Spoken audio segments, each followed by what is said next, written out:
আপনি ভক্ত সঙ্গ সাধু সঙ্গ করতে হবে। আর জনের ভক্ত হবেন না, সাধু সঙ্গ করবেন না, যে গাঁজা খায় সে গাঁজা গুরুর কাছে যাবে, যে মদ খায় মদের কাছে যাবে। কিন্তু আপনি যদি ভক্ত হতে চান, বৈষ্ণব হতে চান, তাহলে আপনার ভক্ত সঙ্গ বাধ্যতামূলক করতেই হবে। কারণ এই জন্য একমাত্র ভগবানের ভক্ত হলে সার্থক, জীবন সার্থক। কারণ সঙ্গ নিয়ে লোহা বাসে। আপনি যদি ভালো সঙ্গ করেন ভালো হবেন, খারাপ সঙ্গ করলে খারাপ হবেন। ঠিক আছে? যেমন আমাদের রত্নাকর দস্যু কি ছিল, ডাকাতি করতো, মানুষ খুন করতো, হত্যা করতো, এইগুলো দিয়ে সে সংসার চালাতো।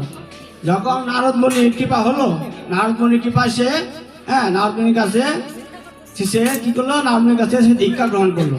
নারদ মুনির শিষ্য হলো, শিষ্য হয়ে সে ভগবানের এত পাপী ছিল, ভগবান নাম পর্যন্ত সে জপ করতে পারে না, রাম নাম সে জপ করতে পারে না, মরা মরা বলে। রাম মরা মরা করতে করতে একদিন রাম নাম তার মুখে উচ্চারিত হলো।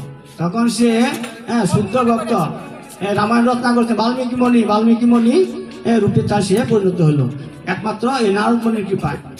এই জন্য আমাদের সঙ্গটা কি করতে হবে, ভালো সঙ্গ করতে হবে। যে যেন সঙ্গ করবে সেই সঙ্গে সে প্রভাবিত হয়ে তার সেইভাবে